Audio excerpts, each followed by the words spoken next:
wise. What was the thing that distinguished them?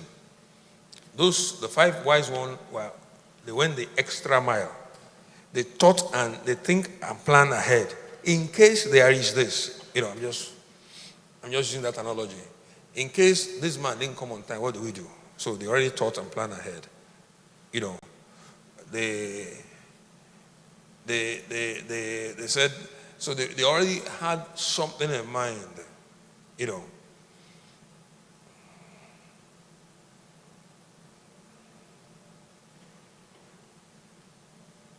So we cannot have excellence until we think and plan ahead, which is system thinking.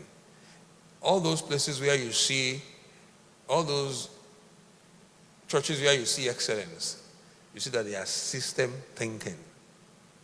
You see that they are system thinking. They are thinking and planning ahead.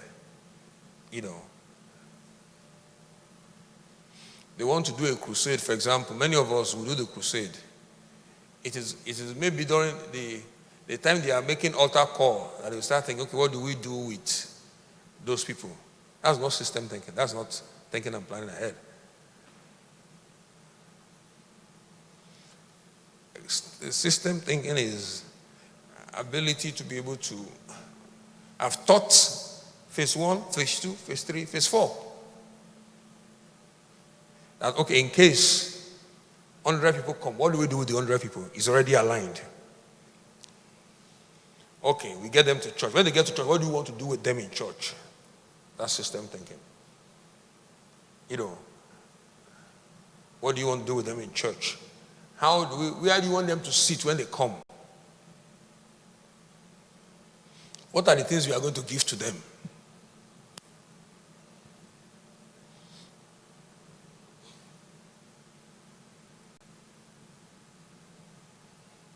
So that's what brings excellence. That's the spirit of excellence. System thinking and excellence is part of the spirit of excellence.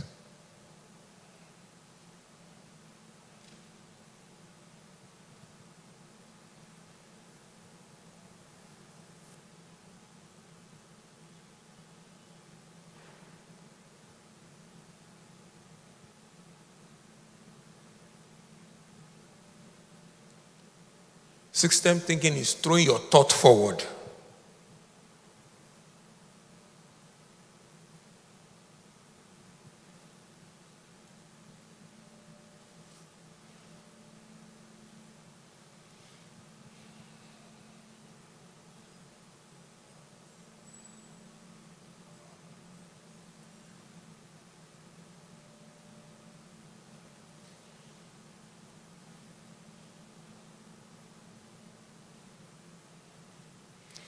God,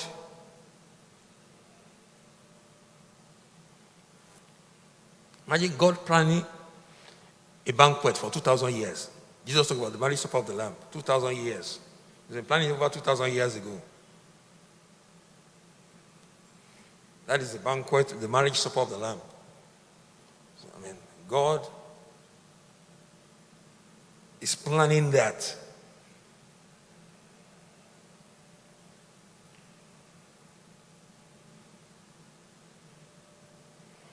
So we're talking about system thinking. We're talking about thinking, planning ahead. You talked about what is going to happen, and then you have. So system thinking is also thinking in phases. Ability to think in phases or in steps.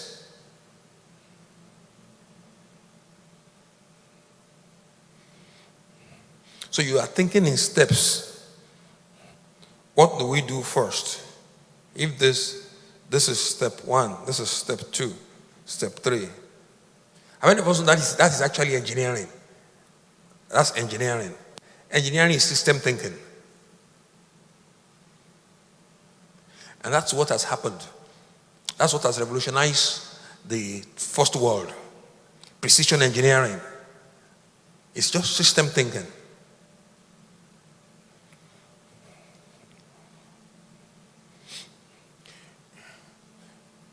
The current mechanization, civilization that we have today was run by Britain, England.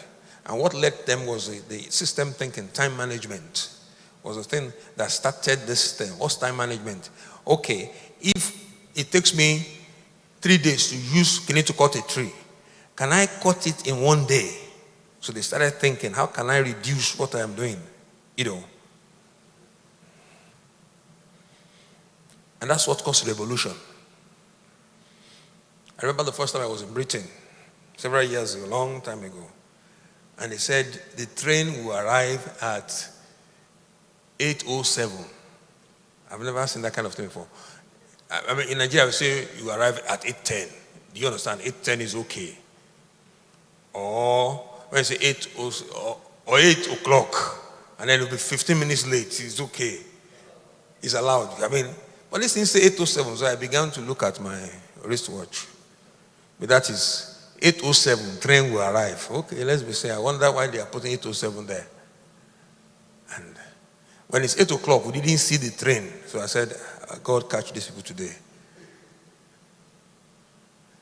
8:04, 8:03, 8:04, nothing. 8:05, just say, 4. The train is coming. 4. At exactly 8:07, that train will stop. Before you see it, exactly 8:07.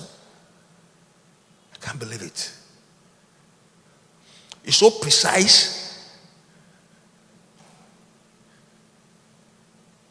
Precision engineering is a product of system thinking.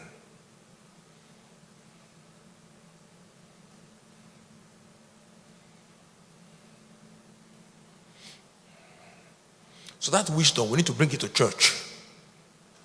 We need to bring it to what we are doing. You see it in every area of their lives.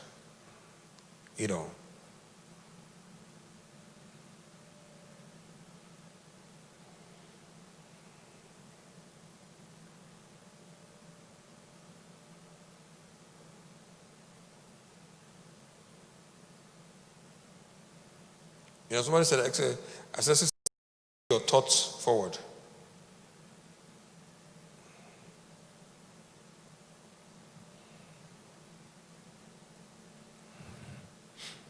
When you do that financially, what do? When you throw your money, should be thrown into the future, not backward. When you borrow money, you are throwing your money backward. That means you are spending the future. But when you invest money, you are throwing your money in the future. It's another topic for another day. But it's all part of system thinking. So